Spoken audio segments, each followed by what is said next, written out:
Mario Vargas Llosa entregó su premio Rómulo Gallegos a Mir de $50.000. El Cojudo en política es un aventurero que dice cosas que no están comprometidas con él. Víctor Andrés Ponce era del Junir, del Mir. No podías caminar en la misma vereda, es porque venía un señor ahí con su bastón. Le cedían el paso, porque era aceptado. Ya me di cuenta esta que pues no se resuelve sin ese abrazo. Ojo, pestaña, así eran las cosas. ¿Quién democratiza este país? La izquierda. ¿Quién toma las tierras de Oxama, Taxama? ¿Quién las toma? La izquierda. ¿Cosa que vamos a arrepentirnos de eso? Nada de lo que hemos hecho ha sido en vano. Nosotros hemos luchado contra Sendero. ¿Quién más ha luchado contra Sendero? A ver, el PPC, ¿quién ha luchado? ¿El APRA? ¿Quién ha luchado? Nada me arrepiento.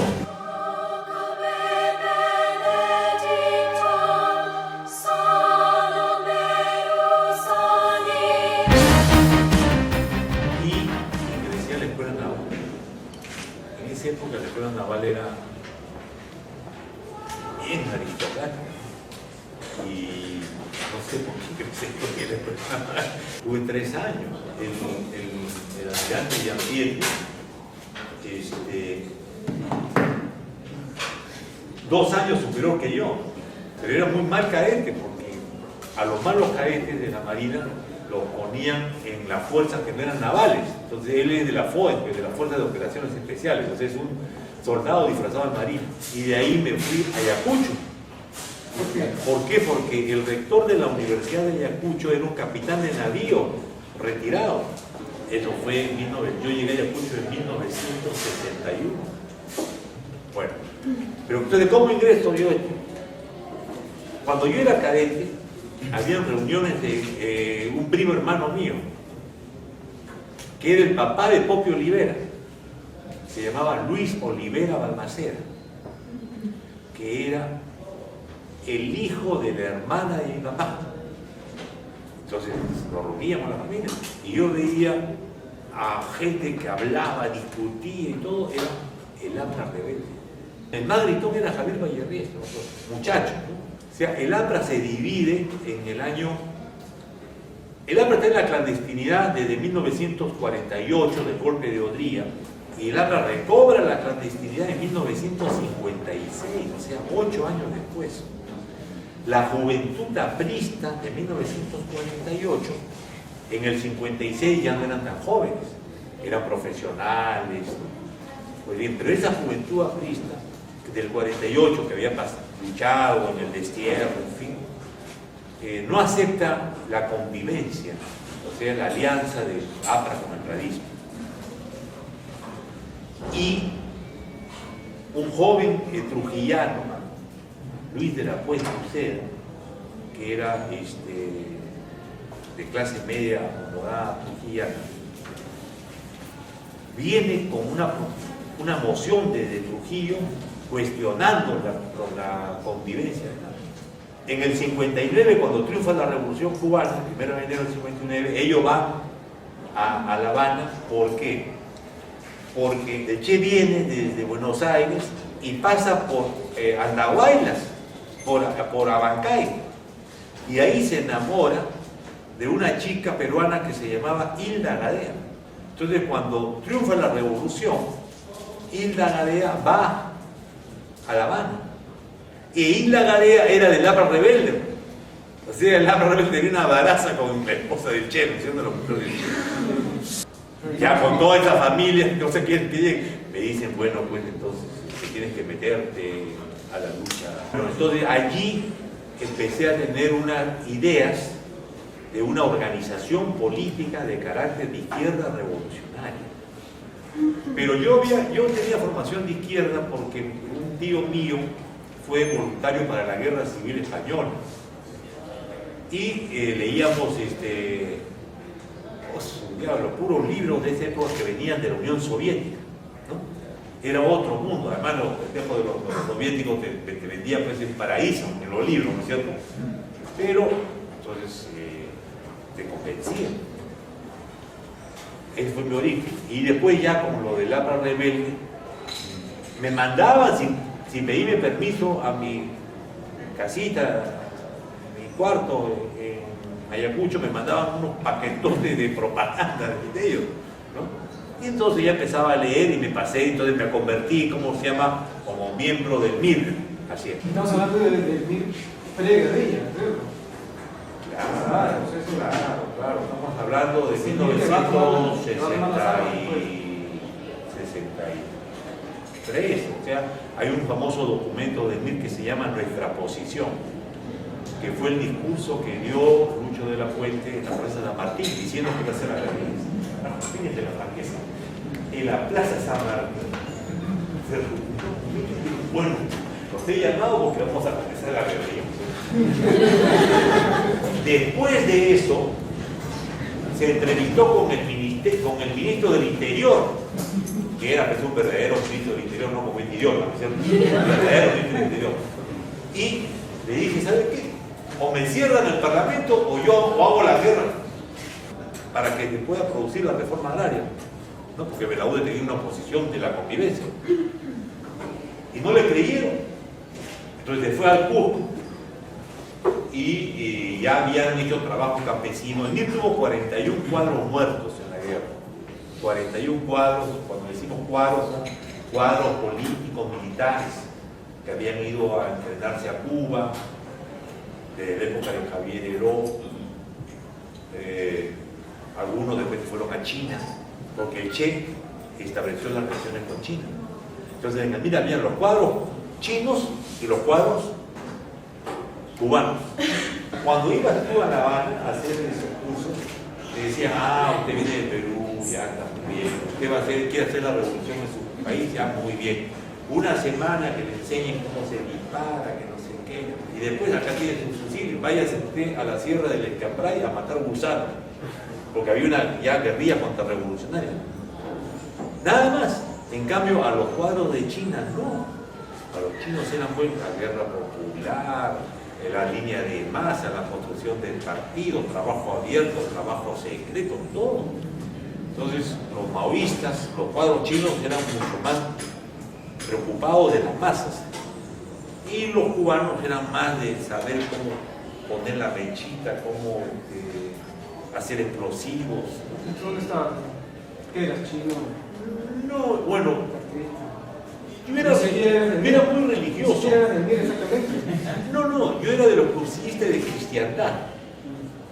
No, ya en esa época, cuando comienza la guerrilla comienza el 9 de junio de 1965, en la zona de la Sierra Central, en la provincia de Satipo, en una hacienda que era la hacienda Puc, por eso se dice, ¿cómo se llama? Pues la guerrilla de Puc. En esa guerrilla estaba Guillermo Lobatón Milla, que era un sociólogo peruano casado con una francesa y que viene de Francia para hacer la revolución en Perú. O sea, los MIR eran intelectuales que tomaban armas para hacer la revolución y que decían los comunistas son unos conjuros, no sirven. ¿Los del MIR eran comunistas? No. ¿Qué eran? Los comunistas eran del Partido Comunista. No, éramos parte de lo que denominaba la nueva izquierda. El MIR llega al marxismo desde el nacionalismo revolucionario. No llega al marxismo a partir de los libros. El APRA. El APRA, pues, ellos no vienen del Partido Comunista, es del APRA. El APRA rebelde y la Revolución Cubana. La Revolución Cubana no aparecía como comunista, la Revolución Cubana era un movimiento antidictatorial. Che Mao.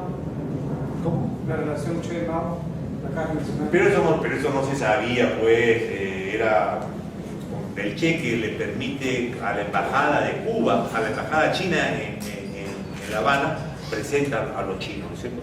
Y los chinos se habían dividido con los soviéticos con la famosa 18 cartas de 1963, entre que la transición pacífica y los otros la guerra popular. Entonces más o menos se empataban, todos los que estaban por el uso de la violencia empataban, pero en el caso de MIR peruano ha sido así. Eran intelectuales que habitaban en Europa Mario Vargas Llosa entregó su premio Rómulo Gallegos a Mir de $50.000. Todo el mundo. Barrantes entregó su pistola. A la guerrilla, ¿cómo se llama? Banco Capa, que era la guerrilla del norte. Pero cuando se estaba produciendo ya la guerrilla. Ya, bueno. ¿Qué estabas Entonces, haciendo? ¿cómo hace? Entonces, cuando comienza ¿Cuántos años tienes entonces? ¿Ya eras del Ferro? Claro, yo fui el fundador del FER en Ayacucho. ¿Tu mamá? Mi hermano fue fundador del FER de San Marcos ¿Tú estabas con tu mamá? en el 55. ¿Qué edad tenías cuando empieza la guerrilla? Cuando empieza la guerrilla yo tenía 23 años. ¿Y no participas? No, pues que yo estaba fuera de que estaba en otro descolgado. No había mí. Entonces cuando comienzan las acciones guerrilleras, todo el mundo. Primero, la guerrilla de Javier Heró fue un golpe bien importante, un golpe de voluntad, ¿no? Algo está sucediendo en el país. Bueno, además el país era terrible, estaba fracturado, totalmente, y en Ayacucho peor, fracturado. No podías caminar ni a la vereda, le contaba a ellos, yo caminaba en la vereda y de repente veía que los que estaban más tenidos se bajaban de la vereda y decían, están componiendo la vereda, ¿no? Es porque venía un señor ahí con su bastón. Le cedían el paso, porque era aceptado. Ojo, pestaño, así eran las cosas. Entonces, cuando hay la guerrilla, se produce lo de Yaguarina, lo del Partido Comunista que estaban allí, dicen, eso es nuestro. Porque todo era secreto.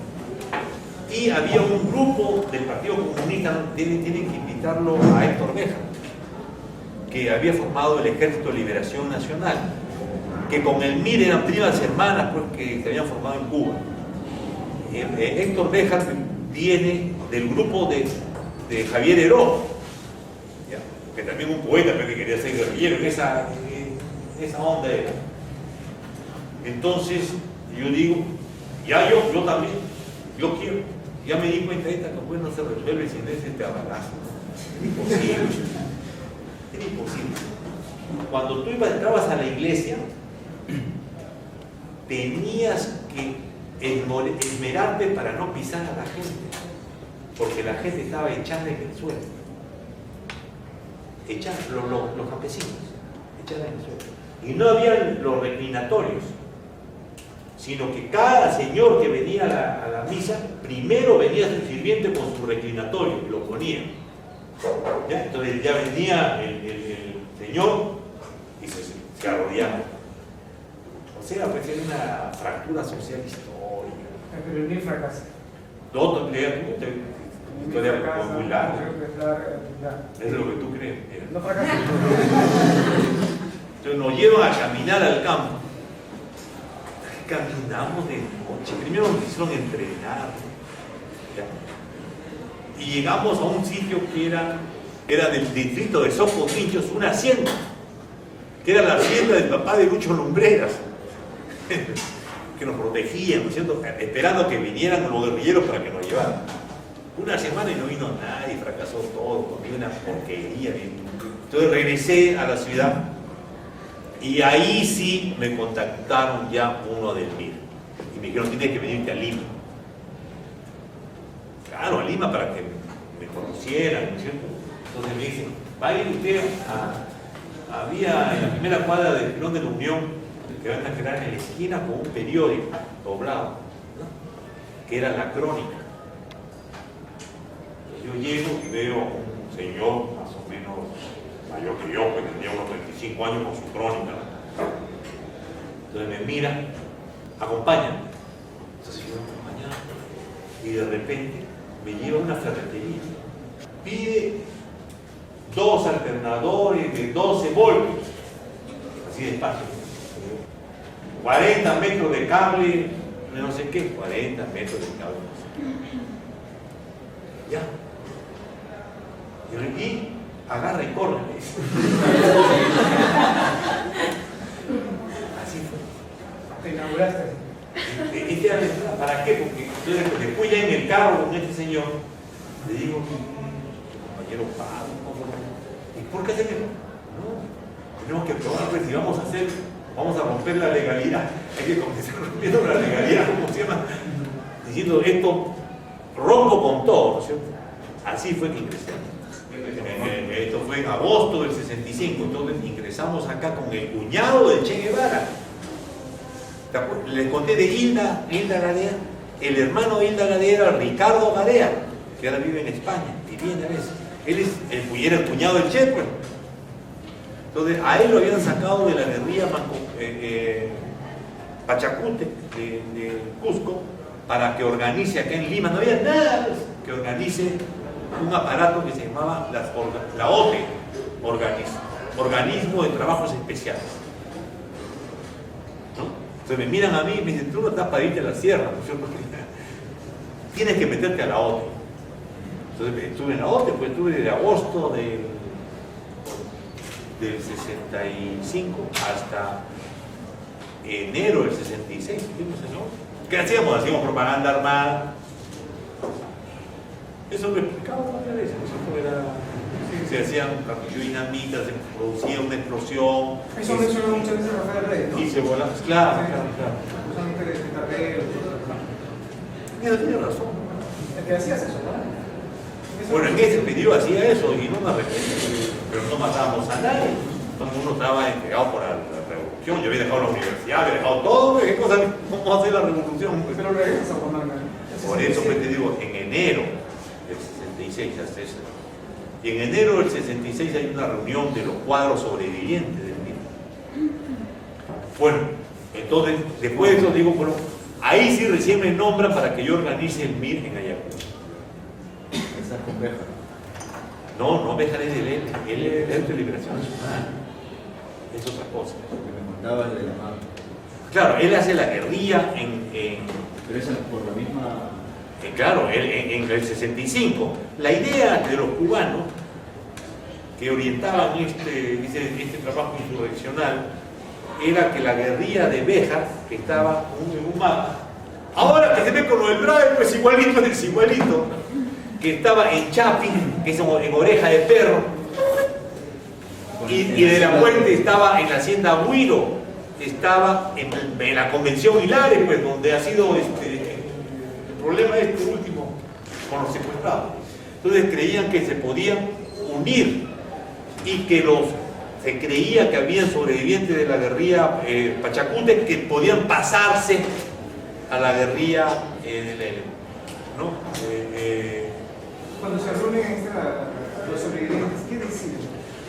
Bueno, decidimos que hay que de nuevo generar las condiciones para un trabajo insurreccional y que había que haber aprendido de los errores cometidos, que era esta tesis que después Regis Debray, que fue el asesor de Mitterrand en Francia, consideraba que era un aporte de la revolución cubana, cuando fue un grave error, ¿no? Una zona de seguridad guerrillera, o sea que los guerrilleros tuvieran acciones armadas alrededor de una zona de seguridad, que era su escondite, llamémoslo así, ¿cierto? Cuando eso no había funcionado. Entonces, si eso no había funcionado, había que organizar de otra manera la acción armada. Y allí es que aparecen los maoístas. Los cuadros maoístas dicen, claro, porque se ha hecho el modelo cubano, ¿no? Armas, y nada de trabajo de masas. ¿Cuál era el fin de hacer alrededor de la zona de seguridad estas guerrillas? Claro, la zona de seguridad en parte de lo que la estrategia. Claro, lo que ha hecho Sonso de Gabriel. Ese Gabriel que ha salido es igualito en su zona de seguridad. Entonces las trochas para llegar a su zona de seguridad están minadas. Entonces ellos son los únicos que saben el camino para no ser minados. Pero eso ya ellos están años ahí. En cambio, los guerrilleros del MIR habían estado 6 meses antes. 6 meses antes, imagínate. Como no se conocían si habían sobrevivientes de uno o de otro lado, de repente aparecía un MIR que se llamaba MIR Norte. Secreto, ¿sí? Nosotros nos llamamos MIR Cuarta Etapa, ¿por qué? Porque en el periódico que sacábamos, en el boletín, decía cuarta época. Una gran inclinación por el trabajo de masas para la guerra. Para la guerra, todo era la guerra. Claro. A ver, tenía que resolverse mediante la guerra en algún momento. Maoísta. ¿Es cierto? O sea, había una tendencia, llamémosla maoísta. Se decíamos, éramos nacionalistas, el marxismo revolucionario, no éramos marxistas-leninistas. Pero en realidad pues era pues, la tesis del trabajo de masas, de Mao Zedong, de la guerra popular de Mao Zedong, esa idea. Ahí es que lo conozco a Carlos Iván, en el 70. Eso que entre con los mítines. No, él va a postular a la Universidad de Guatemala. Y profesor, pues. Claro, el MIR nos va mandando gente. Ahí en el MIR no había porque yo quiero que mi mamá me diga que me deje el pelo largo, no era así. El que sucedía que te destacaban. Entonces lo destacaron a Carlos Iván. ¿Por qué? Porque nosotros peleábamos contra el Sendero. Eso es un chiste, o sea, la Sendero fue con Sendero. Carlos, estamos hablando de inicio de los 70. Claro, cuando llega Carlos Iván hasta el 70. Ya. Entonces ya teníamos un comité regional que formamos con todos estos cuadros que a mí nos habían mandado. Ahora, todos estos cuadros eran académicos. Sobre la base de esto. En las decisiones anteriores. No, la única facultad que teníamos presencia en MIR era Ciencias Sociales. A eso iba, porque la única Sendero dominaba todo. Sendero dominaba todo. Pero no te puedes imaginar cómo es eso. Para ir al consejo universitario, hacían dos columnas, 2 filas. Y los profesores que eran miembros del consejo universitario entraban así. Para que aprueben no sé qué cosa, pero todo el mundo se moría de miedo. Y cuando entraba un más, todo el mundo se callaba. O sea, en realidad era un estado dentro de otro estado. ¿Y ustedes cómo pelearon contra eso? Con pistola, porque yo tenía mi pistola, y ahí está con mi pistola, cosa que yo comía. ¿Qué cosa creen que nos iban a chupar? No. Pero no lograron. Yo iba a la mesa esa que está ahí, yo iba y ponía mi pistola encima. ¿Por qué? Porque no podía dictar clase. Todos ustedes son los alumnos. Entonces yo dictaba clases, no me acuerdo de qué cosa era. Entonces el reglamento decía que el profesor tenía que firmar todas las clases dentro de los 15 minutos después de haber dictado la clase. Y si no firmaba durante 3 clases, automáticamente era despedido de la universidad. Entonces los senderistas que eran ustedes, cuando yo entraba con mi guardia de choque, de todo lo del mismo, ¿cierto? A empujones, ¿no? Y llegaba ahí. Y yo, cerdo, revisionista, no sé qué. Tiza por acá, tiza por allá, y los compañeros también. Yo esperando hasta que pasen los 45 minutos de la clase. Entonces salía, metía mi pistola, iba a la facultad, la miraba a la chica, secretaria que era senderista, y decía, ¿dónde firmo? Y firmaba. Así era. O sea, ustedes no te van a chupar porque hay unos cuantos loquitos de comadre. Llegó un momento en que Sendero se extralimitó, porque era muy hábil, muy sacrificado, tocaba casa por casa y convencía, ¿sí?, a los estudiantes. Controlaban la residencia y el comedor. La residencia y el comedor era terreno minado. Era lógicamente todo el aparato, no de los estudiantes, sino de Antonio Díaz Martínez, que muere senderista, era el director de bienestar. O sea que era pues todos los senderistas, las becas, y éramos un grupito que no éramos el sendero, que estábamos también ahí metidos cuando éramos estudiantes, pero después, ¿cómo fue?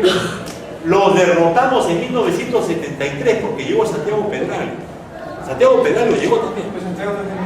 No, él era del PKR. Fíjate cómo han terminado el PKR. Bueno, pero con él se forma el FUE, Frente Único de Estudiantes. Y de Ciencias Sociales éramos los alumnos y profesores que sabían cosas de marxismo, ¿no es cierto? Que se enseñaban cosas que no se enseñaban en otras facultades, es decir, como otros se enseñaban. Carlos Iván tiene un libro pues, sobre el marxismo de manual. Enseñaban economía política, enseñaban el manual de economía política de la UCA. Yo en 12 años enseñaba en Huamanga seminarios sobre el capital. Capítulo por capítulo, tomo por tomo. Y lógicamente que me jalaba toditos y los senderistas me tachaban a mí por revisionista. Entonces lo derrotamos. ¿Cómo lo derrotamos a los senderos? En el 73 hubo elecciones únicas, elecciones estudiantiles, que eran así: candidato único, porque nos tacharon nuestro candidato. El comité electoral era de ellos, y entonces no se votaba en el local central de la universidad. Cuando se votaba en el local central de la universidad, Ayacucho se paralizaba. No había hecho más importante para los pobladores de Huamanga que la votación. Y el escrutinio era en el balcón de la universidad ante la plaza de armas. Bacán. Todo el mundo chupaba abajo, era como la procesión del Señor de los Milagros, así todo el mundo, a 6.000, 7.000 personas. Pero en esa vez hicieron hacer elecciones porque no sabían que nos iban a ganar. O sea, elecciones únicas, perdón, candidato único, control del comité electoral, nos sacaron a nuestro candidato y ustedes han visto en las películas de un saco de arena, o de guerra, saco de arena en una trinchera. Entonces la residencia de estudiantes habían hecho un callejón con saco de arena, que los alumnos tenían que ir a votar pasando por ese callejón. ¿Cómo se llama? Con saco de arena, pues, como entrar a una trinchera, ¿no es cierto? Entonces los alumnos, los compañeros, los estudiantes dijeron, no se puede, no podemos permitir eso. Y había un muchacho que era de mí, que era un loco de mí. Dijo, compañero, yo regreso. ¿Cómo vamos a hacer? Hay que tirarnos toda la pared. ¿Cómo vamos a tirar toda la pared? Una cuadra era de la residencia. La tiramos, yo tengo unos cartuchos dinamita. Para que no se asusten, vamos a partir.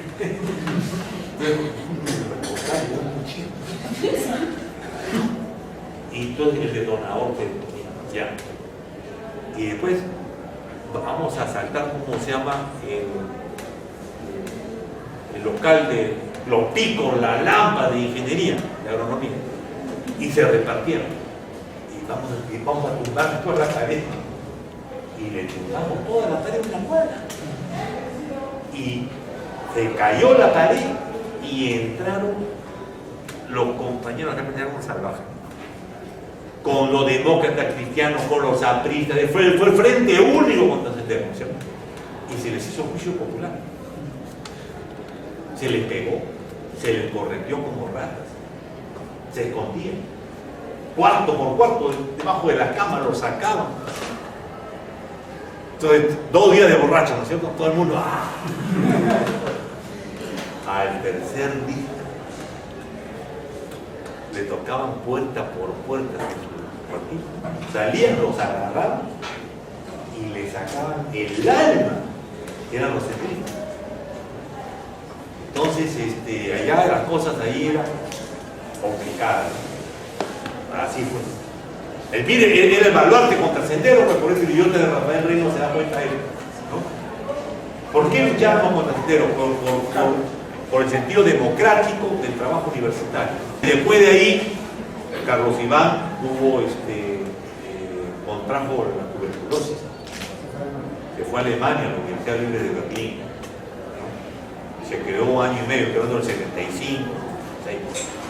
Entonces Guzmán ya estaba de capa caída, porque ellos recobran la universidad, pero ya la recobran de manera chicha, ¿no es cierto? Ya no pueden implantar pues su dictadura, ya la gente no atracaba con eso. Además, ingeniería era la base de fuego, y los ingenieros eran los mineros, los agrónomos, y era pues agrónomos, bien maleados, ¿cierto? Entonces, tampoco ya se metía. Y eso es en la universidad, pero en la misma ciudad también había un movimiento. Claro, el Frente de Defensa del Pueblo, la Federación de Barrios, todo estaba organizado. Ahí todo estaba organizado. Miren ustedes. ¿Y ahí obtuvieron alguna victoria? Claro, ¿cómo ¿Qué? que? Hasta que como hemos construido la Federación Provincial de Campesinos, todo lo del BRAE, las rondas campesinas del BRAE, lo hemos formado nosotros. Todo. Y cuando Sendero entra, a fin de los 79, los compañeros llegaban y decían, miren unos chiquillos del colegio, y nos dicen que nos vayamos. ¿Por qué? Porque si no, nos van a matar. ¡Ah! Y un héroe nuestro, Julio Orozco Guamaní, viene una vez y se reúne acá con el comité, estábamos con Carlos Iván, y dice, no, eso no es broma. Han ido a mi casa a amenazar. Pero sí, son los chiquillos, sí, son chiquillos que están con armas, compañeros. O sea, que con armas. Y entonces, denme un arma. Y tomamos la decisión de darle un arma. Y se va con sus pistolas. No se tenía idea de lo que iba a suceder.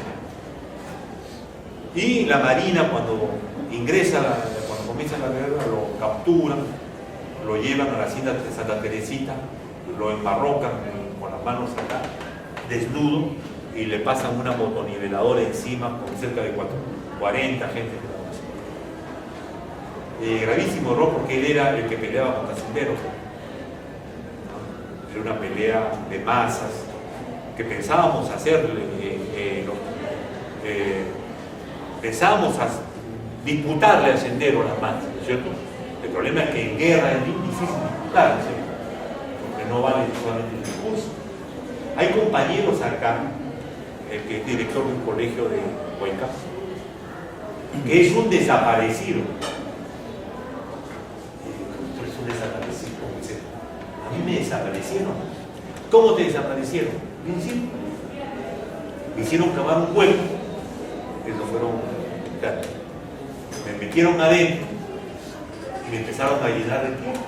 Entonces la tierra iba subiendo, iba subiendo, iba subiendo, iba subiendo. Yo gritaba y dejé de gritar y me morí. ¿Cómo te morí? ¿Y qué pasó? Me desperté con un gran dolor en la cabeza porque me habían agarrado del pelo. ¿Sí? Tiene 45 minutos para salir de acá. Le soltaron a mí. Entonces pelear contra Sendero ahí ya en la época de los 80 no era contra Sendero, era contra todos. ¿Por qué? Porque te creían, tú eras pues comunista, todos eran todo era lo mismo, de Izquierda Unida, era lo mismo, ¿no? Ganamos la municipalidad de Huamanga como Izquierda Unida en 1983. Sobre eso. Ustedes pelearon 83. Jaime Urrutia, que era nuestro simpatizante fuertemente alcalde. ¿Saben lo que era ganar elecciones en Huamanga en el 83? Jaime fue detenido. Pero claro, pues era. Pero detenido, los senderos te querían matar y la tropa te llevaba al cuartel. Y si salía. Antes de entrar al cuartel Los Cabitos, hay una pequeña tiendecita que le habían puesto un cartel que decía La Última Esperanza. ¿Por qué? Porque ahí era el momento de la negociación final. ¿Cuánto tienes? ¿Cuántas patas me puede dar? ¿A qué casa podemos ir a recoger? Para que no entres a Los Cabitos. Sobre eso. Ustedes le hacen una pelea, ya lo han mencionado acá, a Sendero en los 70. Pero en los 80 es 1000 pesos. Se retira. No, en los 80. Nos quedamos con la FEDETA, la Federación de Trabajadores, teníamos los comités de autodefensa. ¿Sabes lo que son comités de autodefensa del BRAE? Eran las DECAS. Sendero Luminoso es derrotado en Ayacucho, en la sierra por el ejército y en la selva por los comités de autodefensa, que son las DECAS, los destacamentos campesinos antisubversivos, que son las anteriores montoneras que venían de Pichihuilca, de Antonio Cárdenas. ¿Ya? Yo fui el único invitado a su primer congreso. Eso fue en el 91. Bueno, no, ¿qué cosa hicimos? Todos los miembros de los comités de autodefensa en el 91, cuando pasaban, En el Congreso todos decían, compañero, ustedes nos dijeron que hay que sacar la mierda a los senderistas y la mierda a los apristas, y eso es lo que estamos haciendo, pues. Ellos eran los que pelearon contra Sendero. 600 muertos tuvo Sendero en el Braille. 600 muertos. Entonces, cuando me preguntan tú qué cosas han hecho, ¿qué lo hicieron ellos? ¿Cómo me estás contando qué hicieron ellos? ¿quiénes son ellos? Los de Pero eran nuestros, pues. Te estoy diciendo, nosotros hicimos la federación. La federación de las cabras eran los sindicatos campesinos, que cuando comenzó la lucha del Sendero, Sendero dijo, ustedes no producen café.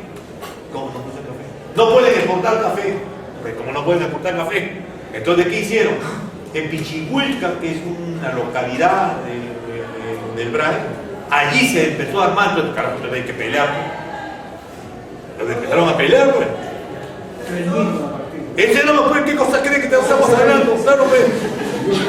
Estamos hablando, ándate tú al Braille, a San Francisco, el principal hotel de 5 pisos es de Adrián Arestegui, que era nuestro responsable del MIR en el Braille.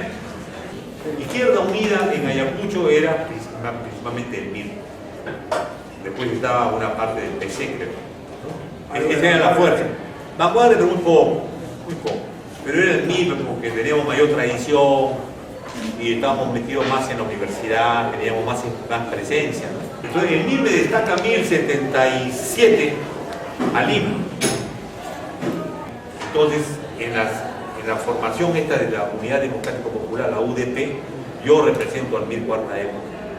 Entonces ya tengo que empezar a hablar, tengo que empezar a conocer a los otros. Ahí conozco pues a Javier Díaz Canseco, al PKR, a no sé quién, a los tronquitos. Entonces la izquierda ya empieza a reconocerse, ¿no? Entonces me traen acá en... bueno, eso es lo que digo. ¿A qué mujeres? Se hizo en la Federación de Barrios, se hizo la Federación de Mujeres. Ahí sí estábamos con Sendero. La pelea era con Sendero porque Augusta Latorre y estas chicas senderistas decían que hasta en el amor, hasta hacer el amor tenía carácter de clase, ¿no? Entonces todo era que era carácter de clase. Entonces tú no te podías enamorar de una chica si no era del partido, si no tenían la misma ideología, y tú no podías hacer el amor en la pose del misionero porque eso estaba prohibido por el partido, tenías que hacer no sé qué. O sea, era bien jodido meterse. Entonces las chicas que llevamos acá de San Marcos eran pues más reconceptualizadas, así se llama. Somos de la reconceptualización del servicio social. Nunca entendí eso, pero ellas eran... ¿no es cierto? Entonces sí, se hizo un trabajo de mujeres, claro. En el Comité Directivo de Izquierda Unida, que estaban todos los responsables de los partidos o los responsables del Frente Único, no había ni una mujer. Yo no me acuerdo de ninguna mujer. Ninguna mujer. Había gente intermedia como Enrique Bernal, ¿no es cierto? Pero no mujer. Y para ti, ¿tú sentiste que este cambio, ustedes se postulan a la constituyente, forman la UDP? ¿no? Formamos la UDP, ese fue un paso increíblemente importante, y ahí Carlos Iván tuvo un rol muy significativo. Primero, el MIR se unifica. Entonces llegamos a la conclusión de que teníamos que unificar las 5 tendencias, pero que eran en proporción, eran mitad mi cuarta época y mitad todo lo demás. Pero todo lo demás, el principal grupo era el MIR Norte, donde estaba Nelson Manrique, ¿no? Entonces, Lucho Benítez, el cuadrazo que tenían, que está preso, va a salir ya, es Alberto Gálvez Olachea. Que le gana las elecciones. Le gana las elecciones a Carlos Iván por 2 votos para la Secretaría General del MIR. ¿Cuál es la diferencia entre esas dos posiciones? Claro, ellos se integran al MRTA, para decirlo ya, carajo, claramente. Ya deciden integrarse al MRTA. Posteriormente, el 86 creo, y nosotros decidimos formar Izquierda Unida y toda esta cosa. ¿Está bien? Y cuando vienen las próximas elecciones ya me mandan a mí de candidato a la Secretaría General. Y yo le gano a Alberto, a Beto Gálvez Olachea, ¿no? Pero y le gano sobre las siguientes tesis: no al marxismo-leninismo, no a la destrucción de la Fuerza Armada. La violencia es una forma de autodefensa del pueblo. la violencia popular nunca puede ser ofensiva, tiene que ser defensiva. No te puedes imaginar, yo era pues el diablo, pero habíamos hecho un trabajo bien importante en los comités y ahí Carlos Iván tuvo un papel muy importante, porque él era muy buen profesor, ¿no es cierto? Convencido. Con la idea era, ¿cómo se llama? Construir un sistema de participación de la base del pueblo que haga que la democracia o se fractura, ¿no es cierto?, o comienza una confrontación de masas. Y en esa confrontación de masas, la violencia tenía ese carácter defensivo, pero para buscar construir un bloqueo operativo de las Fuerzas Armadas, ya no destruir las Fuerzas Armadas, sino que las Fuerzas Armadas se descompusieran.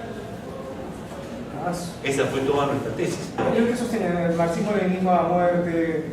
No, ellos también consideraban que eran del marxismo nacional, lo del MIR éramos así, marxismo nacional, marxismo revolucionario, sí, el leninismo, pero que ya después dijeron que ya no somos marxistas-leninistas, sino marxistas y leninistas. Entonces, pero en realidad eran gente muy honesta, equivocada políticamente. Y después, cuando ya se pliegan al MRTA, el otro componente del MRA, que era el Partido Socialista Revolucionario Marxista Leninista, y mira, el militante, son los que hacen el aparataje militar con la gente del MIR de Chile. Ellos son los que secuestran todo. Por eso, en el Marañón, en el frente nororiental del MIR, que está en el medio Guayá, esa base era del MIR, pues, del Mirbo rebelde. Por eso cuando va Rolando, o sea, Víctor Polay Campos, y va Serpa, se encuentran con una base que sí tenía trabajo de masas, del Frente de Defensa del Pueblo de San Martín, ¿no es cierto? Ellos participan en las elecciones por el referéndum de la autonomía de San Martín como región. O sea, ya el MRG estaba así, ¿no es cierto? Una parte de mí ya estaba diciendo, ya no hay que seguir con esta locura, pero ya eso era imparable, pues. Tanto que apenas lo capturan a Galvez, al día que lo capturan él renuncia al MRTA. Esa división ideológicamente se explica por dejar finalmente la idea de las armas. En el caso de ellos ya estaban demasiado involucrados. O sea, cuando tú empiezas a involucrarte en un tipo de organización en donde se hace culto a las armas, se hace culto al heroísmo, se hace culto a la entrega de la vida, sin límites, ya es difícil salirse de ahí, ¿no es cierto? Toda la izquierda, durante todos los 80, sigue sosteniendo el discurso de la revolución y de la violencia como necesaria para la revolución. Sí. Toda la izquierda, incluyendo ustedes. Sí. ¿Y cómo se hace la revolución, compañero Blanco? ¿Cómo se hace la revolución? Las cosas se hacen con la violencia, pero ¿cómo se hace la revolución? Sostener eso, ¿Cómo? sostener eso cuando el Sendero está haciendo su guerra y el MRTA está haciendo su guerra, lo que es que contribuyó a generar el prestigio para la izquierda. Ahí no se pensaba en cosas de prestigio, ¿Qué pensaba? ¿no? Mira, a ver, en 1973 había ganado las elecciones en Chile, en el 70 Salvador Allende, y en el 73 las Fuerzas Armadas le dan un golpe fascista y lo botan del poder y desaparecen a todos los del MIR. Entonces, ¿cuánto cree que no tenemos jugo? Si vamos a ganar la elección, nos vamos a mantener un golpe, pues nos vamos a votar, ¿no es cierto? Eso no era una cosa descabellada. Mira, pero cómo era el concierto de las dictaduras militares en América Latina en los 70. ¿Qué ibas a hacer? ¿Ibas a hacer qué? ¿A pañuelazo? ¿Cómo ibas a hacer? Está bien, pero estaban viendo al mismo tiempo a Sendero. A Sendero haciendo... Ahí viene el problema del Sendero. Sendero Luminoso ya no era de izquierda. Sendero Luminoso no tenía que ver con la revolución, era la contrarrevolución en armas. ¿Sabes por qué? Eso es Cuando Sendero Luminoso inicia la acción armada, la inicia en contra de la tendencia del movimiento movimiento campesino. El movimiento campesino estaba organizado en la toma de tierra del 63, 67, 72, ¿cierto? Y Sendero Luminoso no utiliza la organización campesina, la vida comunal, para formar un trabajo de masa, sino para decir, voy a hacer la escuela popular, te enseño cómo se mata, te enseño cómo se mata. Entonces rompió ese camino campesino democrático que había en el campo, lo rompió. Se enfrentó a la reforma agraria de Velasco, la calificaba de pro-terrateniente, de estupidez, ¿no es cierto? Y a los terratenientes le quitaban las tierras, el Sendero decía de pro-terrateniente, no sé por qué. Tanto era lo absurdo de que después Sendero dice, como no hay terratenientes, del Estado no hay terrateniente, y por eso dinamito los tractores. Entonces, los grupos de izquierda, los primeros aparatos armados que hacen los grupos de izquierda es contra Sendero. De Patria Roja, del PC, la Guardia Obrera, el MIR, todos eran contra Sendero. Era para defenderlo del Sendero. Sendero más o menos, según la Comisión de la Verdad, mata a 700 dirigentes de Izquierda Unida. Sendero Luminoso. Entonces, la lucha para defender de Sendero. Una de las cosas que hay que investigar es cómo es posible que en el Perú, habiendo una acción armada, subversiva, terrorista como Sendero, convergía, vivía con un sistema político democrático en donde la izquierda marxista-leninista tenía presencia en el Parlamento. César Barrera Bazán fue vicepresidente de la Cámara de Diputados, era de Patria Roja. Y Patria Roja hacía su campaña poniendo un fusil en el palo diciendo de poder nace el fusil. Entonces, eso no está bien investigado. Somos un caso singular en América Latina, en que los militares no fueron tan brutos.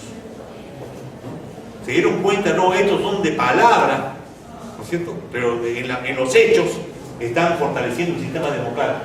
Fue una gran irresponsabilidad de la izquierda seguir diciendo el camino de la lucha armada, ¿no es cierto? Pero por lo bajo, ¿no? Pero mientras tanto estamos haciendo política legal, porque llegará el momento en que si ganamos las elecciones nos va a venir el golpe. Y por lo tanto tenemos que prepararnos para que no nos agarren con los pantalones abajo como lo agarraron ayer. Entonces tampoco no dejaba de tener cierta lógica, ¿no? Si vamos a ganar las elecciones, ¿cuánto tiempo vamos a durar en el poder?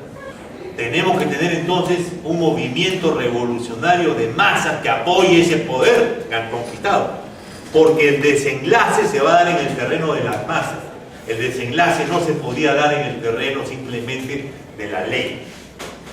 Entonces no es solamente que hay un discurso y una acción, sino también hay unos vínculos, podrías decir, entre la izquierda legal y el MRTA y Sendero, personas. No, porque era al revés, justamente al revés. Los que habían comenzado la lucha armada consideraban la lucha armada como una guerra campesina del campo a la ciudad, ¿no es cierto? No se habían ayornado para decir, bueno, en este país hay elecciones, nosotros habíamos derribado a la Junta Militar. ¿Quién derriba a Morales Bermúdez? Nosotros, la izquierda. Cuidado con desmerecer el trabajo de la izquierda. ¿Quién democratiza este país? La izquierda. ¿Quién toma las tierras de Oxama, Taxama? ¿Quién las toma? La izquierda. ¿Qué cosa crees? ¿Que vamos a arrepentirnos de eso? Nada de lo que hemos hecho ha sido en vano. Nada. Eso de que la izquierda, como eran unos petrogloditas, ¿no? Ahora es fácil decirlo, sentadito en una silla, ¿no es cierto? Nosotros hemos luchado por la democracia en el país. Nosotros hemos hecho el paro nacional que derriba, ¿cómo se llama?, la dictadura de Morales Bermúdez. Nosotros hemos sacado lo de la constituyente. ¿Qué cosa creen?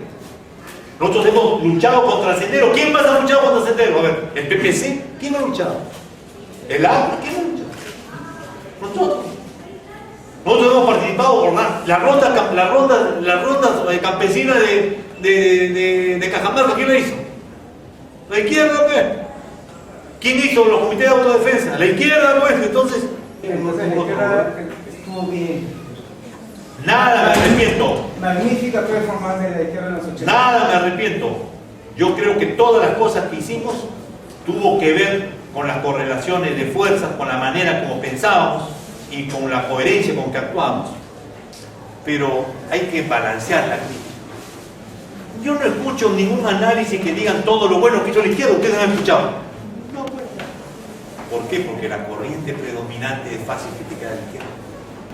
Es fácil criticar a lo que hicieron nosotros. Yo veo a Carlos Meléndez que escribe, Víctor Andrés Pons. Víctor Andrés Pons era del JUNIR, del MIR. Víctor Andrés Pons, que es un derechista, redomado, inteligente, escribidor de novelas. Su obsesión es criticar pues, a la izquierda. Tiene sentido en él, porque él es un renegado de la izquierda, ¿no es cierto? Y él mismo lo acepta. Pero creo que hay que ser más equilibrado con la izquierda. ¿Ya? Grandes transformaciones del Perú se deben a la izquierda. La democracia que hoy vivimos en gran parte se debe a la izquierda. Nadie me puede negar estas afirmaciones que estoy diciendo. Nadie. La derrota del propio senderismo en el campo se debió en gran parte a la izquierda. La lucha contra el neoliberalismo la tiene la izquierda. La construcción de un proyecto de una sociedad más justa la tiene la izquierda, no la derecha. La derecha quiere que no cambien las cosas. Cuidado. Si no haces un balance equilibrado de la izquierda, al final quieres ganarte un espacito para que la derecha te aplaude, ¿cierto? La izquierda fue estalinista, claro que fue estalinista, pues, en la época de Stalin, ¿no es cierto? Claro. El comunismo era, claro que era el comunismo. ¿Quién derrotó a los nazis en la Segunda Guerra Mundial? ¿Quién? Los comunistas, pues, del Ejército Rojo. ¿Quién se levantó contra los nazis en Francia? La resistencia partisana. ¿Quién se luchó contra los fascistas en Italia? Los partisanos comunistas. Entonces, ¿qué cosa? Que la izquierda no se han jugado adecuadamente ni a nivel de discurso ni a nivel de otros niveles. Con Sendero, que fue ambiguo con Sendero. Hubo un sector. Hubo bastante, ¿no? Gente que hubo un manejaba sector. discursos Claro. difíciles de entender. No, que se pasaron. Se pasó. Y otros que se pasaron a Pero claro, lógicamente fueron coherentes, pero aquel que decía lucha armada, guerra popular del campo a la ciudad, un Volkswagen en la avenida Arequipa a 80 kilómetros por hora. Y dice, dobla rápido. Entonces se cayeron una serie de cosas, el pobre Volkswagen se desarticuló, ¿no es cierto? Pero para eso también tuvimos mucha audacia. Es decir, sí vamos a participar en las elecciones. Al comienzo la izquierda se divide, ¿no es cierto? Patria Roja, el BRPC no participan en las elecciones. El ARI se destruyó. No, lo del ARI fue por otra cosa. Poco blanco. No, ahí sí ya se participan en las elecciones. Cuando digo no participan en las elecciones, en la constituyente. Ustedes se van. Claro, nosotros vamos como UDP. Por eso entonces el MIR se comienza empiezan a salir del MIR gente que dice no, la lucha armada es este. Y nosotros decimos no, el problema es que el movimiento revolucionario de masas, hay que ganar las elecciones, hay que tener legitimidad. La tesis de Gramsci, ¿no es cierto? La hegemonía, el consenso y Se todo volvió eso. a ese es el viraje ideológico. Ese es Beto, perdón, eso es Sinesio. Pero ahí tenía mucha influencia. Claro, Sinesio viene de Italia con todo este discurso y nos convence. Y además, ¿por qué nos convence? Porque los cuadros de MIR que estaban en el campo no estaban haciendo la guerra, pues. Habían formado comunidades campesinas, habían formado rondas campesinas, unos se habían casado con campesinas, entonces ya le decían la masa, pero ya se habían acondicionado a la dinámica del poder local, ¿no es cierto? Entonces, en esas condiciones es que hay una lucha interna entre lo que dicen, hay la violencia, la guerra, y otros que decimos no, es la lucha política, legal, pero generando las condiciones para construir un movimiento revolucionario de masa, porque si ganamos las elecciones, nos van a dar el golpe igualito que en Chile, igualito que se hizo ahí a no sé cuánto en Bolivia. Tampoco estábamos creando la pólvora, estábamos viendo lo que estaba sucediendo, o sea, hubiéramos sido bien sonsos de no prepararnos para eso. En cambio, los otros sí eran provocadores, porque era obvio que no se podía ganar la guerra, no se podía cambiar el país mediante una guerra de ese tipo, ¿no es cierto? Ya están convencidos ustedes, puede que Sinesio Claro, Sinesio, Carlos Iván, el mismo Beto Adriancel, y después los mismos cuadros que venían del campo y que tenían experiencia de otro tipo. ¿No es cierto? ¿Sabes cómo fue el viraje? El viraje revolucionario por la federación. Una cosa muy importante fue la Federación Departamental de Campesinos de Piura, que se hizo tan importante que boicoteó la venta del algodón a Dionisio Romero. Y los cuadros campesinos empezaron a viajar en avión a Londres, a Inglaterra, a Suiza, a China, para vender el algodón. Y entonces encontrábamos un camino distinto de organización de las masas populares y una lucha política consecuente. En el caso nuestro, yo estoy hablando, ¿no?, que nosotros zanjamos con Sendero. Cuando llegamos yo, el 78, cuando me mandó el partido acá, a mí una de las cosas más asombrosas que me ocurrió fue que todo el mundo vacilaba con Sendero. No, son compañeros, todavía no habían comenzado la lucha armada. El 80 cuando comienza, ¿no es cierto? No, son compañeros que están. El 82 cuando tomaron el CRAS de Ayacucho. Y la revolución ya, son dogmáticos, pero están en el camino correcto. Y yo me acuerdo que Carlos Iván y yo decía, estos no conocen a Sendero. A los primeros que le van a cortar la lengua es a todos estos, ¿no es cierto? O sea, están locos. Sendero en realidad fue un proyecto fascista. Fascista, ¿no es cierto? Un proyecto fascista disfrazado de comunista, con todo estos lenguajes del maoísmo de la post-revolución cultural china. Pero, un proyecto fascista, ¿no? Pero la izquierda al final se destruye, se divide en el Congreso. Entonces se dice mucho que tiene que ver con diferencias ideológicas, programáticas, hay un montón de hipótesis al respecto, pero te voy a preguntar sobre una cosa más concreta. ¿Qué tiene que ver más con disputas entre los caudillos de uno y otro? Lo principal fue de que había una propuesta. Mira, nosotros nos vamos con Barrante, ¿no es cierto? Diego Barrante de la Fosa nos dice, mire, ¿cómo vamos a gobernar un país? Mientras que un grupo dice que hacer la guerra, ¿no es cierto? Entonces, ¿cómo vamos a llegar a gobernar el país? Yo fui diputado en Izquierda Unida en el 85, en la Comisión de Defensa, Orden Interno. Y cuando yo llegaba a la comisión, a pesar que el viejito aprista León de Vivero, que era mi pata, yo era su engreído, tú quieres que viene del APRA, me decía, no sé cuál. Me sentaba, todo el mundo cambiaba la conversación. Los militares que estaban ahí, que eran los asesores, hablaban de otra cosa, como hoy han ido al cinema, la última película. Porque no querían hablar nada conmigo, pues, porque si yo era del partido que Javier Díaz Canseco decía en la calle que iba a hacer la lucha armada, entonces como en la Comisión de Defensa. Entonces era imposible resolver esa contradicción. La manera como se resolvió esa contradicción es con la ruptura de Izquierda Unida. No era posible que Izquierda Unida se mantuviera con dos programas distintos. Era imposible.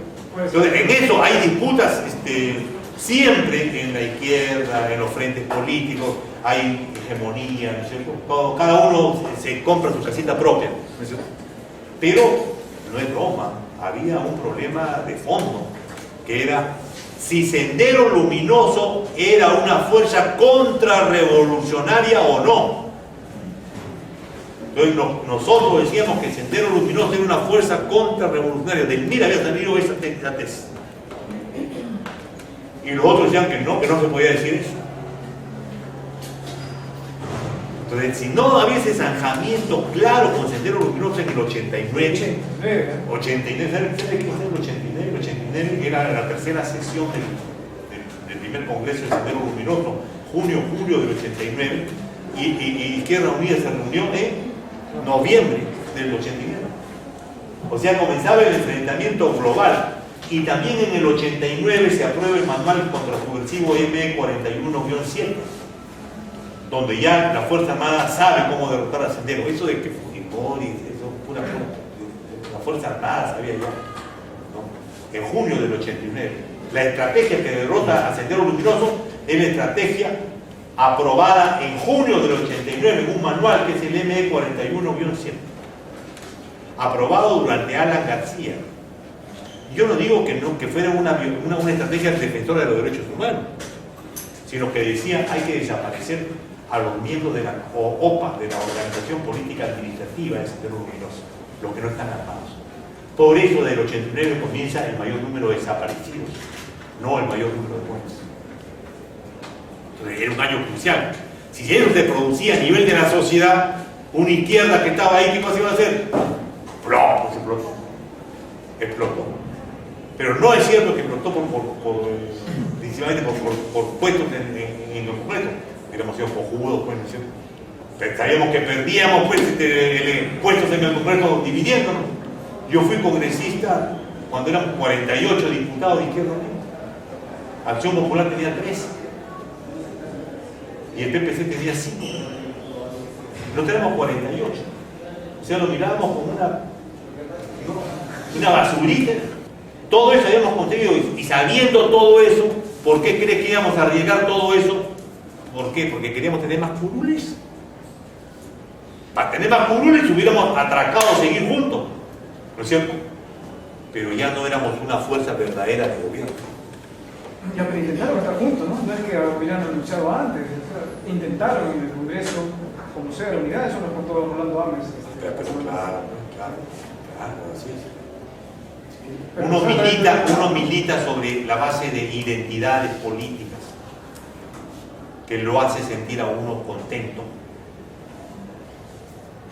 Y ese tipo de militancia es difícil encontrarlo ahora. ¿Saben por qué? Porque el neoliberalismo y su ideología nos ha derrotado. ¿No es cierto? Los ha derrotado a ustedes, menos más claramente. ¿Cómo así? Preocúpate por ti, no seas cumplido. Tú por triunfo. ¿Quién se va a preocupar por ti? Si tú no lo haces por ti, nadie lo va a hacer. Si sales de profesional, ten tu carrera, cásate, compra tu casita, ten tu carro. Carajo, se resolvió todo. Es totalmente correcto eso. Pues si es feliz, pues también.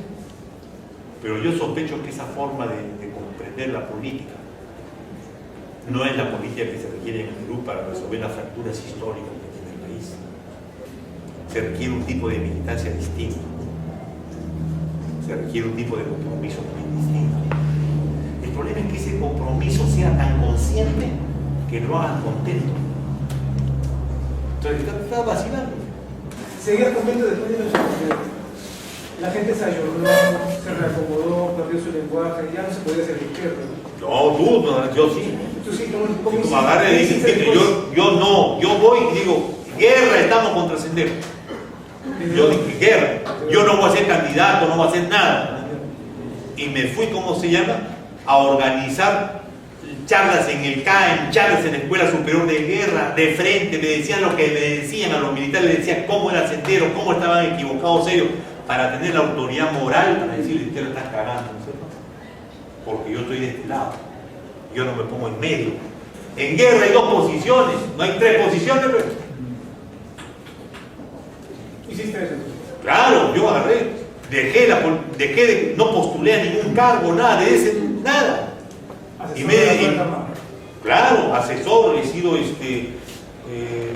le contaron todas las cosas que no solamente me creía, hacíamos cosas. Cuando la matan a Marilena Moyano hicimos todo el sistema de autodefensa de Villa El Salvador. Algún día se escribirá la historia de cómo se derrotó a Sendero en Villa El Salvador. Algún día se escribirá eso. Entonces, ¿qué cosa cree que hemos hecho? Pero no todos tus compañeros estarían de acuerdo, ¿no? No, pues siempre había gente vacilante, preguntona. Pero se escuchaba pues entonces, ¿no? Se sigue escuchando, se sigue escuchando.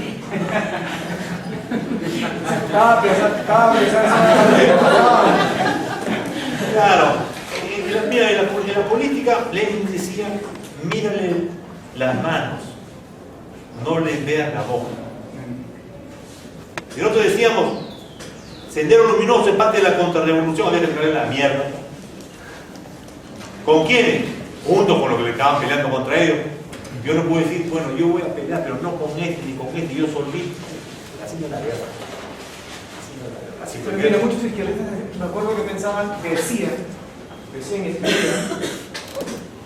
que cómo apoyaba Tapia a las Fuerzas Armadas haciendo abstracción ¿no? De las violaciones de derechos humanos que habían cometido las Fuerzas Armadas. Entonces, aparecía como un traidor al ejército. Sí. ¿Sí? Y la historia, ¿quién le dio la razón? ¿A quién le dio? Mira, pues, ¿dónde estamos nosotros, ¿no es cierto? En el gobierno. No, el gobierno no. Mira, somos ciudadanos por el cambio. En el gobierno es lo que tú aspiras a hacer. Carajo, por eso estás acumulando fuerzas acá, levitándome a mí.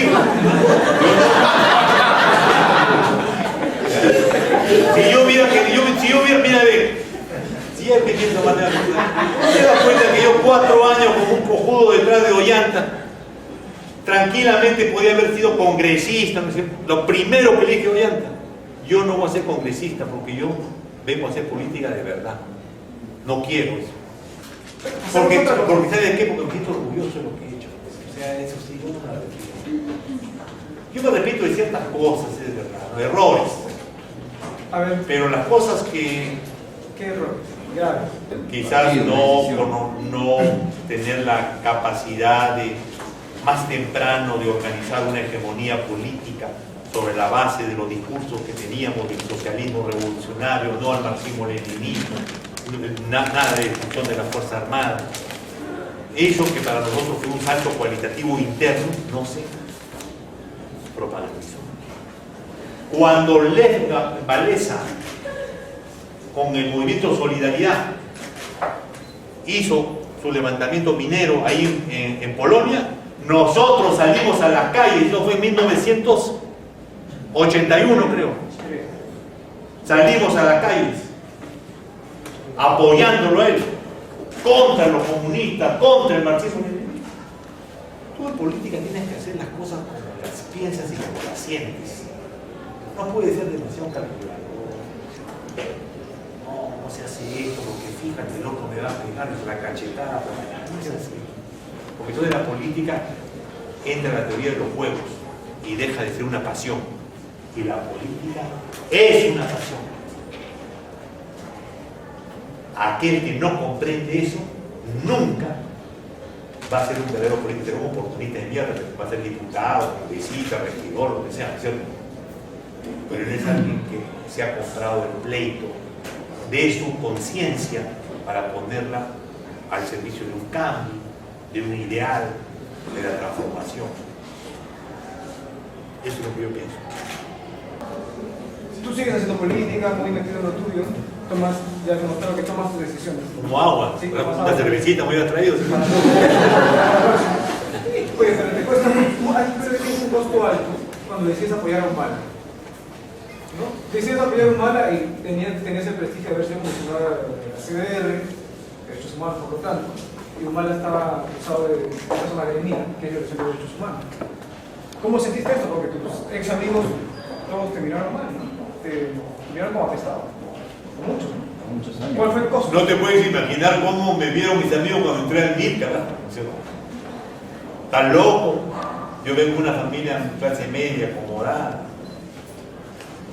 La política es una pasión. Si es una política por la transformación, tiene que tener esa pasión.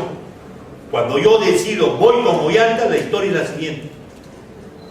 Yo me había escrito, yo escribía en el Comercio, escribía en la República, trabajaba en una ONG que era el coordinador del apoyo de la cooperación técnica alemana. Bacán. Ganaba buena plata. Había sido miembro de la Comisión de la Verdad, ¿no es cierto? La chamba venían por acá, por allá, me mandaban a Europa, regresan acá. Y yo había escrito, en el Comercio había escrito contra Ollanta Humala. ¿Por qué? Porque yo no conocía, sino que en internet veo un grupo de locos, ¿no es cierto? Había una cosa que se llamaba Movimiento Nacionalista Peruano y que decían que a los obreros no se les debería pagar con plata, sino con especies, que en cada fábrica deberían vivir los obreros y que el tercer hijo de cada familia peruana debería entregarse al ejército. Y que carajo, son locos. Son locos. Y como yo vivía en Chaclacayo, en un condominio, con piscina, bacán, pero cuando venía con mi carro, veía yo en el semáforo de la carretera central unos señores disfrazados de soldados con unas mochilas acá con radio que gritaban ¡ah! Y yo, por miedo de que me rayen el carro, decía, carajo, qué cosas, compras, y me vendían una cosa que se llamaba Mountain, y lo botaban en el suelo, ¿no es cierto? Pasaba. Hasta que un día no tenía nada que hacer y empecé a leer. Y dije, puta, están locos. Y son estos mismos que están en la carretera central. Entonces escribí un artículo que decía hay que tener cuidado de aquellos que quieren hacer política disfrazados de militares. ¿Es cierto? Así fue. Pero de repente, un amigo mío, Félix Jiménez, me llama por teléfono y me dice, Carlito, oye, un favor, tú sabes que estoy con el que es del Consejo Nacional de la Magistratura, Gonzalo García. Estoy con Gonzalo, la esposa de Gonzalo era del mismo. Apoyando la candidatura de Ollanta Humala. Y estamos llegando para el programa a ver el caso de las reparaciones a la víctima de la violencia. Mándanos pues un par de hojitas. Ya, le colgué mi teléfono, abrió el teléfono, la llamé a la negra Isabel, oye negrita, mándame 2 hojitas sobre reparaciones, quiero que tú conoces. Caja. Entonces me mandó ella, ni lo abrí el sobre y se lo mandé a Félix Jiménez. Pasaron 2 semanas y me llama Félix Jiménez y me dice, oye, Ollanta está muy impresionado, dice que está muy bueno tu propuesta y quiere conversar contigo para que se cuantifique esa propuesta en el presupuesto. Le llamo a la negra y le digo, negrita, tienes que venir conmigo porque ¿cómo se llama ¿cómo has hecho? ¿De qué se trata? De la negra me empieza a explicar, con cifras, 122 millones, allá que voy con un papelito, a una casa bien pituda que había ahí por Surco. Y veo ahí a un grupo de gente, ¿no? Y uno se para y me dice, yo soy el comandante Ollanta Humala Tazo, mucho gusto. Gusto es mío, yo soy Carlos Tapia y yo te voy a decir Ollanta porque soy mayor que tú y nos vamos a empezar a tutear porque me han traído durante media hora en un carro hasta acá y no va a perder mi tiempo. ¿Quiénes estaban? Estaban 2 españoles, los asesores, estaban Gonzalo García, Félix Jiménez, los 2 españoles que inmediatamente nos pusimos, coincidíamos. Ya no me acuerdo quién más, ¿no? Salomón, Sion. Sí, Sion estaba ahí. Pero ahí la voz cantante eran estos españoles que eran de Izquierda Unida de España. Bueno, de la Universidad de Valencia, que tienen una ONG que se llama CEPS, Centro de Estudios Políticos Sociales, que son especialistas en la que es constituyente. Entonces así lo conocí. Y después de eso empezamos a discutir el presupuesto y cuando yo empecé a hablar ya sobre el tema de la guerra contra subversiva, de las cosas, entonces Ollanta me dice, mira, vamos a conversar. El que me llama es Xiaomi, Salomón Lerner. Cuando Sendero nos pone la bomba el 29 de diciembre de 1993 en Torre Tarle 2886 en Pueblo Libre y nos dinamitan todo, porque ahí debimos morir 11, pero no nos matan a nadie porque ellos tuvieron la mala suerte de que no se dieron cuenta de que el 29 de diciembre era un día después del 28 de diciembre, que es Día de los Inocentes, y nos habíamos metido una tranca en la Cienceprodem. Y a la negra, que era Isabel Coral, le dijimos, ya no hay trabajo, hasta el 2. Y la negra borracha dijo, está bien, hasta el 2, carajo, está bien. Y los senderistas fueron, el 29, nos tocaron el timbre a la 1 de la tarde, cuando éramos fuerza acuartelada, estábamos ahí todos acuartelados. Éramos pues lo que hacíamos, traer a los campesinos, llevar a los campesinos en la pelea contra Sendero. Y entonces nos pusieron un Cinterscotch en el timbre y un maletín con 12 kilos de agua. Ahí dice amigo que timbre. Bueno, entonces cuando se quiso reconstruir toda la institución, recibimos un cheque de $2.000. No sabíamos. Y de un señor que se llamaba Salomón Lerner. Entonces la negra me dice, anda a agradecerle, porque tú eres el más limeño. Entonces fui a agradecerle que tenía su oficina en Salaverry. Entonces yo desde esa época lo conocí a él. Cuando él me llama, me dice, queremos conversar contigo, ya conversamos con Gonzalo García, con Félix Jiménez y con Ollanta. Y hablaron de Madre Mía. Claro, en el caso de Madre Mía, a mí no me tenían que convencer. Cuando se agarraba un senderista, cuando era cuadro senderista, un miserable capitán del ejército no lo podía matar. A un cuadro senderista se le interrogaba con un equipo especial que venía de Lima, que era un equipo binario del Servicio de Inteligencia Nacional y de la DINCOR. Ese equipo venía de Lima, lo interrogaba, lo torturaba, lo mataba y lo quemaba. Así era, ¿no? Así deben haber sido unos 7.000, 8.000. Entonces, por eso cuando tú dices de derechos humanos, así deben haber unos 7.000, 8.000. Así ha sido. ¿Ya? Antes del viraje de las Fuerzas Armadas. Entonces, Ollanta era capitán de la base Madre Mía. Era capitán. La base Madre Mía dependía del batallón 313 de Tingo María, el batallón contrasubversivo. Los batallones tienen estado mayor. Los capitanes, la base no tienen estado mayor. O sea, no tienen G1, G2, G3, G4. Entonces no tienen G2. Entonces, ¿cómo van a interrogar a un cuadro de Sendero Luminoso? ¿Quién? ¿Un soldadito? ¿Qué le va a preguntar? ¿Tú eres terruco? ¿Qué le va a preguntar? No, los interrogatorios eran muy simples. Lo único que quiero es que me digas que el camarada Pablo pasó por acá en la primera semana de marzo. Eso es lo único que quiero. De todas maneras, lo va a matar, lo va a desaparecer, lo va a torturar. Ya no me hables más. Yo te voy a torturar hasta que tú me digas si el camarada Pablo pasó acá. Eso es lo único que quiero. Así son buenas situaciones. No es como la película, dame tú de Aguilar Guzmán, ya estaba medio por el caballo. O sea, en resumen le creíste a Ollanta desde el inicio. No, yo me creí, porque yo conozco. Que los capitanes de la base pegaban, mataban, se chocaban, le agarraban de los pelos, tu madre Tepe, así ha sido, ¿cierto? Pero a una cuadro senderista jamás lo interroga un militar de una base, la traslada a inteligencia del batallón, porque es la inteligencia del batallón la que tiene la visión de todo el desarrollo de la región.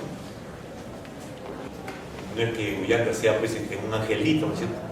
¿Qué cosas habrá hecho? Pero en este caso, si lo ha hecho, habría sido un idiota, torpe. Porque ¿qué él iba a interrogar suplantando al equipo de inteligencia que venía de Lima? ¿Qué sabía él? A él lo rotaban. ¿Cuánto tiempo que estaba en Madre Mía? 3 meses. 3 meses que sabía toda la historia. No, el que sabía era inteligencia militar, que sabía cómo se desplazaban las columnas y todo. Por eso decían, queremos saber a Pablo, ¿dónde está Pablo? ¿Cuándo pasó? Eso es lo que querían. Eso, ahora, si lo ha hecho o no, el Señor y el Espíritu Santo sabrán. Bueno, como ustedes conocen, yo estoy organizando Ciudadanos por el Cambio en todo el país. Nuestra identidad es el programa de la gran transformación y la búsqueda de construir un gran frente amplio de progresismo y la fuerza de la izquierda. Eso es lo que queremos. Pero somos algo transitorio. Lo importante, nuevo en política, es que tú te consideres parte de una institución transitoria. Si tú dices, yo soy del Partido Comunista del Perú, no sé, te jodiste. Yo soy del partido, te jodiste. ¿Por qué? Porque tienes identidades falsas que no corresponden a la realidad. Entonces, la única identidad valedera es que tú digas, yo soy un instrumento para construir un proyecto político de nuevo tipo, que no sé exactamente qué cosa es, pero que debe de representar los intereses del progresismo y de la izquierda. Y ese movimiento político va a tener elecciones internas mediante la organización de elecciones de la OMPE. Eso es una. ¿Usted coincide con el planteamiento de Adriancén, que dice que ahora ser de izquierda es ser un gran reformista, y sobre la posición que tiene Ciudadanos por el Cambio sobre el actual gobierno, ¿no? he escuchado a Sinesio López decir que Karen Ollanta está secuestrado por la derecha. ¿Usted cree esas tesis? Y para terminar, siendo un hombre de izquierda, ¿por qué no construir o no ir en todo este tiempo, durante 10 años en el PNP ha tenido un dominio en el escenario político del progresismo? ¿Por qué no crear una alternativa desde la izquierda? Ella dejó de creer en el socialismo, se ha convertido en un nacionalista. Bueno, son cosas muy complicadas. Primero sobre mis amigos, sobre Beto, que Beto dijo ¿qué? Que ser de izquierda ahora es ser un reformista, un gran reformista, ¿no? No está mal, ¿no? Hay que reformar las cosas, hay que reformar la estructura, ¿cuál es la diferencia entre reforma y revolución? ¿Cuál es? Cambio de estructura, transformación de estructura. ¿Y cómo cambian las estructuras en el país en el régimen democrático? O sea, revolución es qué cosa? Es modificar el capítulo económico de la Constitución del 93. Esa es la revolución. ¿Es su máximo programa? No, te digo, pues mira, Sonia. El problema es el siguiente. Dentro de un régimen democrático, si tú estás regido por las normas del Estado de Derecho, tienes que ser leal a ese Estado de Derecho. Las transformaciones que haces respetando el Estado de Derecho y las normas democráticas son transformaciones que se le conocen como reformas. Las transformaciones que haces no respetando el Estado de Derecho y no respetando las normas democráticas quieren decir que son transformaciones que rompen. Es una estrategia de ruptura del régimen democrático. ¿No es cierto? Esa estrategia de ruptura del régimen democrático puede ser para acá, para la izquierda, para la derecha. Eso no tiene que ver mucho con la revolución. Pinochet tuvo una estrategia de ruptura del régimen democrático en Chile en 1973. ¿Sí? ¿En izquierda? No, claro, fascista de mierda. Entonces, cuidado. La ruptura no siempre favorece, ¿cómo se llama? El movimiento popular. Preferible es, si la democracia te sirve para favorecer al movimiento popular, ¿por qué no vas a luchar por hacer las reformas dentro de la estructura de la legalidad? Si esa reforma dentro de la estructura de la legalidad no es posible y se genera una situación de ingobernabilidad y se produce una ruptura, se tiene que refundar, como alguien dijo ahí, con una asamblea constituyente, una base de unidad distinta, nueva regla, ¿no es cierto? En el país actual es correcto tener una estrategia de ruptura. ¿Con quién? ¿Para qué? A ver, vamos a ver, ¿con quién y para qué? Comencemos para qué. ¿Para qué una estrategia de ruptura? O sea, a ver, un golpe de Estado de masas, llamémoslo así, ¿no es cierto? Para no decir un golpe militar. Un golpe de Estado de masas en las calles insurreccionadas que toman por asalto el Palacio de Gobierno, y lo colgamos obviamente. Ya se rompió. ¿Y qué hacemos? ¿Qué hacemos? ¿Qué hacemos con el saldo de la balanza de pagos? ¿Qué hacemos con el mundo internacional? ¿Qué hacemos con nuestra política de alianzas en América Latina? Yo los invitaría cada vez que vengan estos brasileros del PT que son brillantes.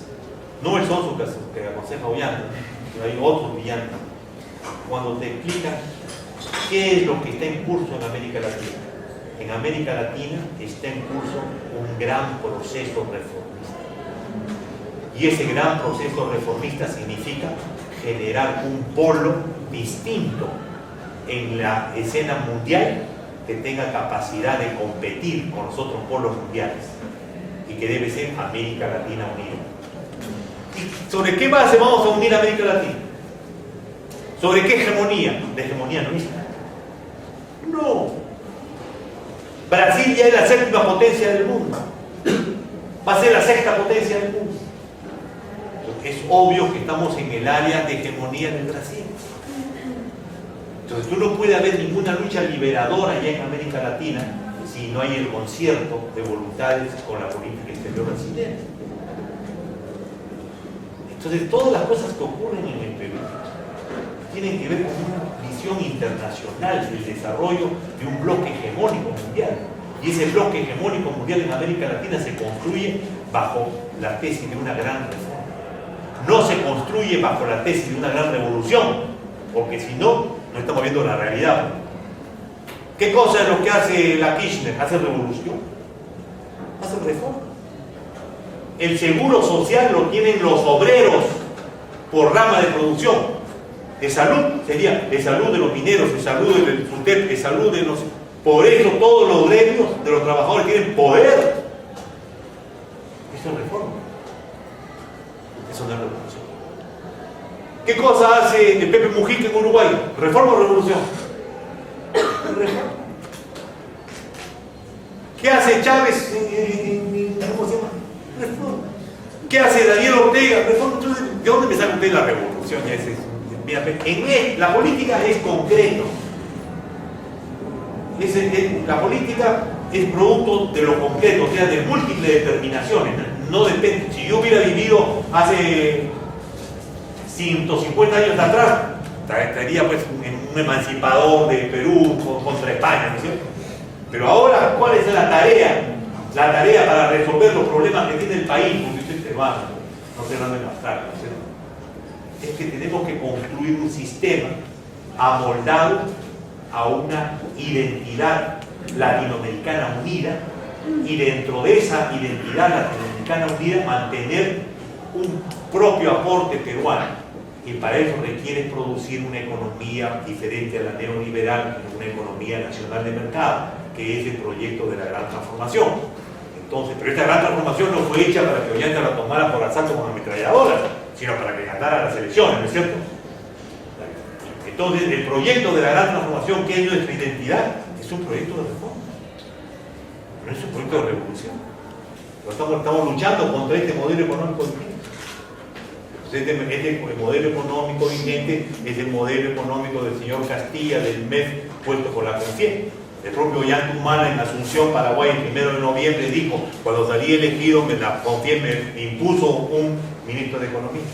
Revisa los últimos ministros de Economía de los 20 años anteriores. Todos no son del partido que ganó las elecciones. Todos son puestos por la CONFIE. Entonces yo no estoy de acuerdo con eso, ¿cierto? Ya. Por eso se produjo el primer encuentro con Ollanta Humala. Eso no quiere decir que nosotros no tengamos una propuesta de crecimiento económico. La economía nacional de mercado que proponemos es de mercado, pero es una economía de corte nacional. Es decir, que la acumulación nacional es lo primario. Los mercados internos deben ser los hegemónicos. Y con esa lógica, cuando construyes tus mercados internos, puedes resolver tres grandes restricciones que tiene la economía peruana ahora, que te pueden dar luces para resolver la pregunta que tú has hecho. Primera restricción: cuando el mercado es externo, tu capacidad de dar fuente de trabajo es muy limitada, porque la inversión es de alta tecnología. Si hay acá algún marxista, la composición orgánica del capital es muy alta, ¿no es cierto? Eso ocurre con el modelo primario exportador. Nosotros no estamos de acuerdo con eso. Una segunda restricción: al no haber mercados internos entonces, sino la acumulación del capital es a partir del mercado exterior, este año van a haber 10.000 millones de dólares de valor de exportación solamente del oro. Solo del oro. El 40% de nuestras exportaciones son minerales. En Argentina, cuando discutíamos, me dicen: ustedes exportan piedras. Ellos exportan productos manufacturados. Eso sale cuando tú tienes la dinámica económica puesta en los mercados internos. Porque cuando tú enlazas los mercados internos, Ayacucho, con Huancavelica, con Apurima, los enlazas, o sea, carretera, vía de comunicación, etc., se genera entonces una dinámica transformadora de lo producido. Cuando no construyes unos mercados internos, no los amplías, lo que hay es: produces y lo botas, produces y lo exportas, ¿no es cierto? Produces café, produces piña, produces esto. No transformas. Por eso la economía nacional del mercado dice primero crear el mercado interno.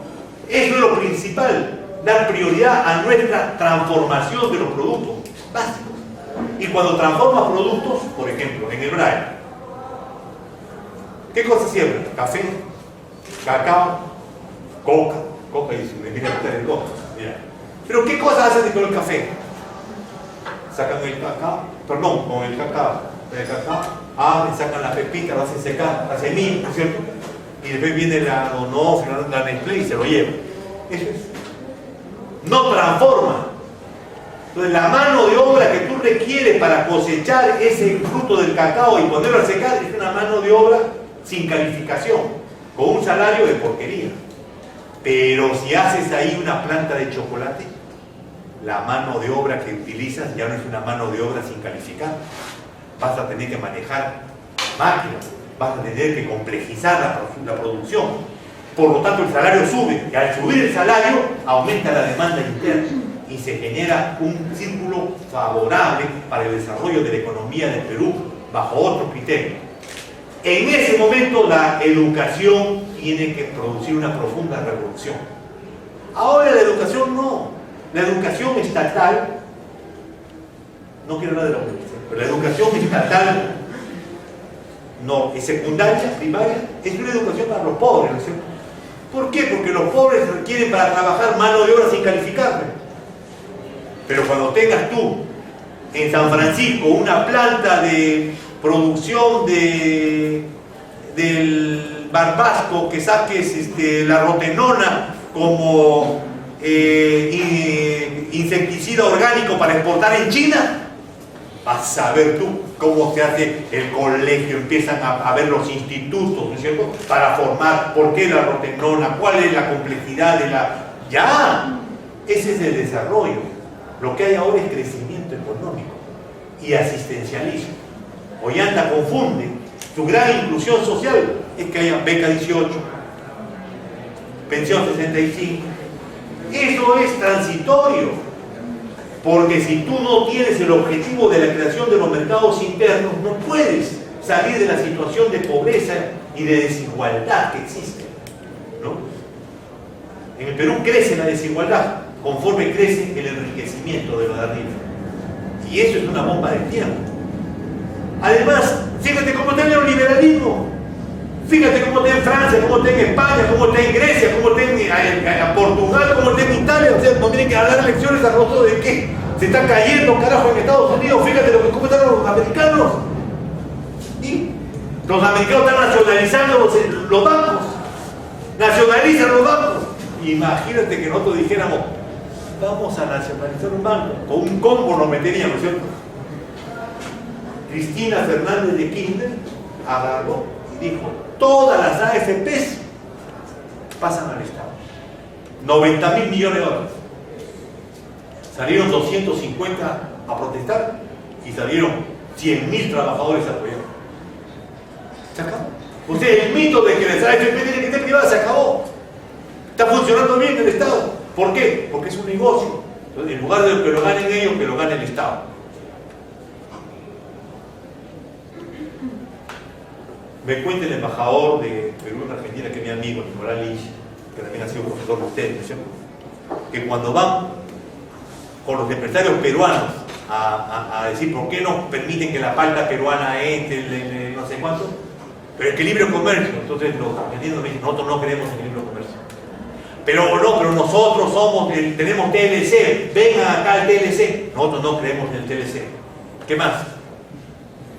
Nosotros tenemos un comercio internacional regular. ¿Cómo hacemos?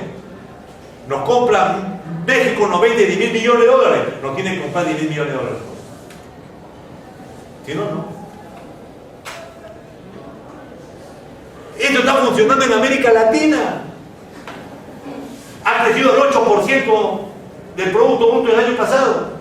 Y cuando se discutía sobre la inversión, no va a dar de inversión. Ustedes tienen el 21% del Producto Bruto Interno de inversión. Nosotros tenemos el 24%. Ustedes lo tienen porque son inversiones extranjeras, porque exportan piedra. Nosotros exportamos productos manufacturados. Se acabó la discusión. O sea, es viable. Esa es la gran reforma que requerimos. Entonces la cultura recién se va a poder homogeneizar, se va a respetar la cultura aymara, la cultura quechua. ¿Por qué? Porque la aymara y quechua va a tener la misma posición en el mercado que alguien de Miraflores. En cambio ahora, el cuento de la gran... Yo tengo un hijo, le contaba acá, que estudió en el colegio esperando alemán, se va a ir a alemán. Creo que el alemán está muy bien. Entonces, yo iba a Uchurajay y veía a un muchacho de su edad, cuando tenía 16 años. Lo miraba al campesino, con su polito, en inglés, un campesino, que dijo campesino. Entonces, ¿cómo este hombre, cuando tenga 25 años, cómo va a poder competir con mi hijo? Que venga como ingeniero de sistema, de alemán. No sé, es imposible, es mentira. Es mentira, lo del neoliberalismo es mentira. Allá, ¿cómo se llama? Que nos hayamos dejado de derrotar ideológicamente, ¿no? Porque la prensa, la economía, pero es mentira. Para que haya igualdad, nosotros estamos por economía nacional del mercado, para que haya igualdad en el mercado, igualdad de condiciones, tiene que haber igualdad de condiciones materiales en educación, en salud. Ese es básico. Vayan ustedes a Europa, la educación, la primera educación es la educación estatal, porque es lo que garantiza la competencia, la igualdad de la competencia. La salud también. Has militado mucho, parece que estás muy orgulloso de tu pasado, no te arrepientes de absolutamente nada, te felicito, No. pero aguanta. Y no tendrías algunas lecciones que darle acá a la juventud, ¿no? Para que está vinculada a la izquierda o le gusta la izquierda, mirando hacia atrás un poco más intentando una autocrítica. Sin cadáver, ¿no? Pero claro, ¿por qué no autocriticarse? ¿Quién no puede autocriticarse? ¿No? ¿Quién ha hecho una vida sin haber cometido errores? Sería pues bien necio, ¿no es cierto? Necio. Pero algo que no sea algo que pueda ayudar a construir políticamente. No, Sí. pero miren, es que yo escucho mucho esto de los criticones de la izquierda. Primero hay que criticar a la izquierda.